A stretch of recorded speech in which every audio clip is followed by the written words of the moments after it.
Is there cool news as of right now when it comes to ZBCN?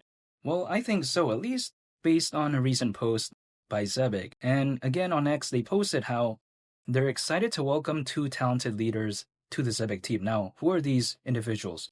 First of all, it's Stelios Gergoniakis, and he is the senior product manager.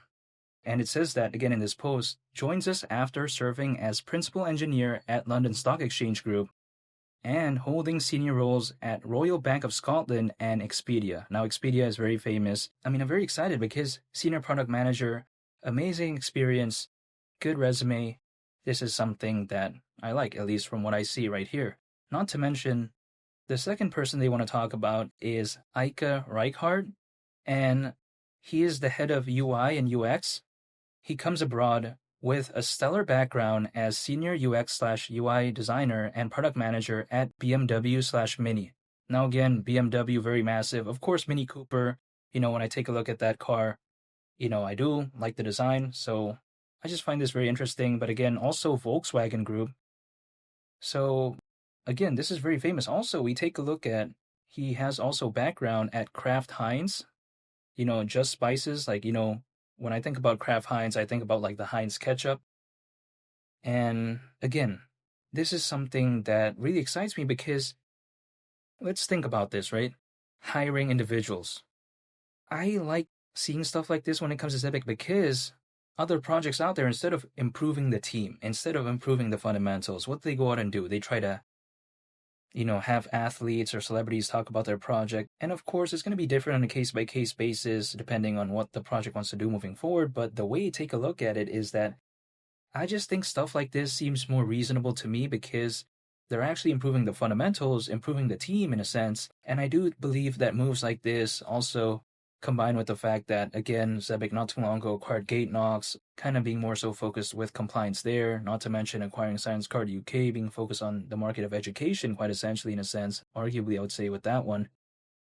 I mean, they're doing things. This is what I like about Zebec. It's not something that is just kind of there to simply exist. I like its initiative. I like what they're doing. I mean, I combine all this with Zebec being focused on AI-based PayFi, being focused on global trade and finance, being focused on the payments market, being focused on RWAs, which stands for real-world assets, being focused on payrolls, being focused on also the Zebec cards. I mean, really, I don't think it's bad. I mean, let's take a look at why I think Zebec is not something that I would kind of think is bad. Because, for instance, when we take a look at Zebec, allegedly, right? Historically, Zebec has even been partners with JP Morgan, Bank of America, Visa, MasterCard, and many others. Let's not forget, their Zebec cards are actually powered by MasterCard. So when I take a look at something like Zebec, I don't think it's a bad project to me. This is just my point of view. Not to mention Solana Ventures, one of the backers when it comes to Zebec. Also, Circle, which is the creator of USDC. Circle not too long ago became publicly listed, and that's also an early backer allegedly when it comes to Zebec. Also, even according to a post by Zebec, Circle, they hold allegedly a big amount of ZBCN. So when I take a look at something like Zebec, I think it's pretty much kind of like a complete project to me. I think it's sort of like a Ripple and Stellar, but then with a Solana aspect, but then at the same time with a way lower market cap, because keep in mind ZBCN not too long ago, top 10 in terms of utility when it comes to Solana. So again, instead of me really believing in the market leaders, which already have a very big market cap, ZBCN is something I want to pay attention to as well because market cap way lower. I kind of like the Solana aspect in a sense, not to mention Solana Ventures, also one of the backers when it comes to Zebec. I mean, with all those aspects, with all those markets it's focused on, with it trying to improve the team, man, this is something I'm a fan of. But let's say ZBCN were to go to the price of 10 cents, considering current circulating supply, market cap's around $8.5 billion, around a 38x from here. I mean, I get it. ZBCN has had a pretty big pullback, but you know what? I'm still going to believe in this. I mean, when I was first getting into ZBCN and then it wasn't doing that good, had a pump at the time, which many people consider good, and then there was a pullback, right?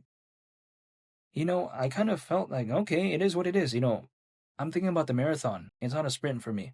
So I kind of knew that getting into it. But then suddenly ZBCN did pretty good.